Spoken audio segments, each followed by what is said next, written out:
अस्सलाम वालेकुम स्टूडेंट्स। आज हम लोग चैप्टर नंबर 3 स्टार्ट करेंगे। चैप्टर नंबर 3 में according to the smart syllabus आप लोगों ने जो फर्स्ट टॉपिक पढ़ना है वो है इम्पल्स। इम्पल्स को डिफ़ाइन किया जाता है इस तरह से कि a force which acts for a very short interval of time. ठीक है, इम्पल्स क्या है? फोर्स का और टाइम का जो है ये प्रोडक्ट होता है, और ये वो फोर्स होती है जो कि बहुत शॉर्ट इंटरवल ऑफ टाइम के लिए जो है वो एक्ट कर रही होती है।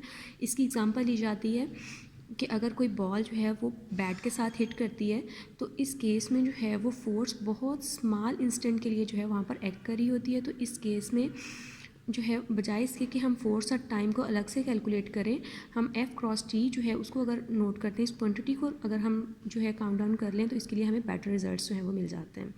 अब यहाँ पर इम्पल्स जो है वो रिलेटेड होता है मोमेंटम से। इसके लिए आपको मोमेंटम की डेफिनेशन जो है वो रिकॉल करनी होगी। मोमेंटम जो है, लीनियर मोमेंटम मास और वेलोसिटी का प्रोडक्ट होता है। यहाँ पर मास है और वेलोसिटी है। मास के लिए आप यूनिट यूज़ करते हो किलोग्राम, और वेलोसिटी के लिए मीटर पर सेकंड। सो मोमेंटम के लिए यूनिट होगा किलोग्राम मीटर पर सेकंड, और इसको न्यूटन सेकंड भी कहा जाता है। और लीनियर मोमेंटम जो है ये क्वांटिटी ऑफ मोशन जो है उसको डिस्क्राइब करता है। अब नेक्स्ट हम रिलेशन देखेंगे कि किस तरह से रिलेटेड हैं लीनियर मोमेंटम और इम्पल्स। उसके लिए हम एक सिचुएशन कंसीडर करते हैं जिसमें मास m जो है वो with initial velocity vi move कर रहा है।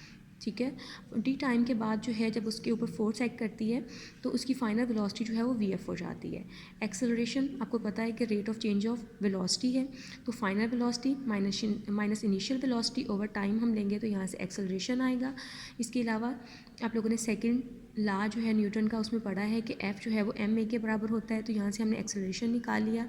अब एक्सेलरेशन की ये वाली वैल्यू हम ऊपर पुट करेंगे, क्रॉस मल्टीप्लाई करेंगे, तो f क्रॉस t जो है वो चेंज इन मोमेंटम के बराबर आ जाता है। और f क्रॉस t क्या है? इम्पल्स है।